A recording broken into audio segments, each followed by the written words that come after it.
Mangangalay na naman ako nito. Wala akong prepare na kahit ano for this. Medyo limot na rin yung platform ko. Pero, try ko na lang i-convey kung ano yung mga nasa isip ko ngayon.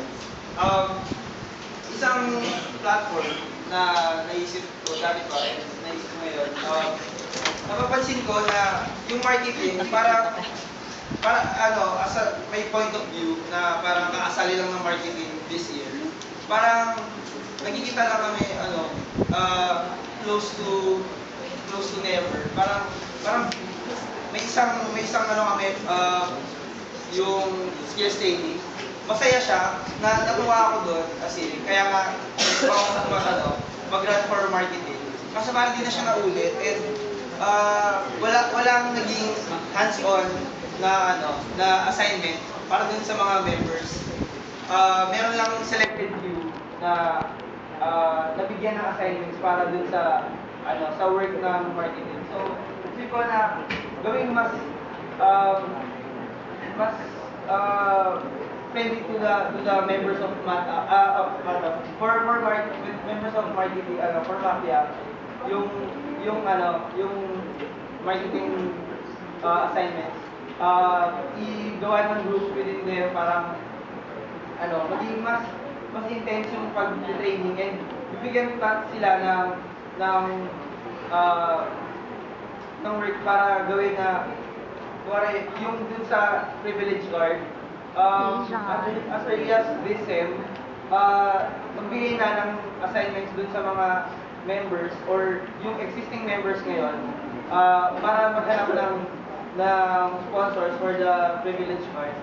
And ayun, para di ba alam natin na kailangan mo na close mo yung mga katrabaho mo para maging productive kayo. So ayun, dapat marami yung mga sessions and skills training. Tapos kailangan din seryosohin yung fundraising events, yung mga projects na for fundraising. Para, ayun, kasi parang hindi masyado alam ng lahat na umuulang na yung funds ng EMS.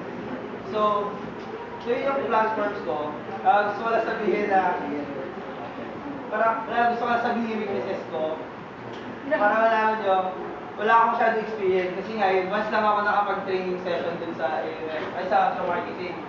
Tapos, hindi ako organized.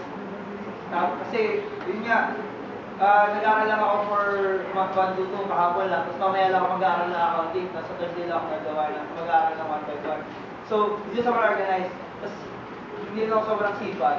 Pero, tingin ko, yung passion mo, pag trip mo talagang mag-marketing, makakahanap ka ng paraan para magawa mo kung ano ba yung dapat gawin ng isang deputy for marketing. So, ayun, ko,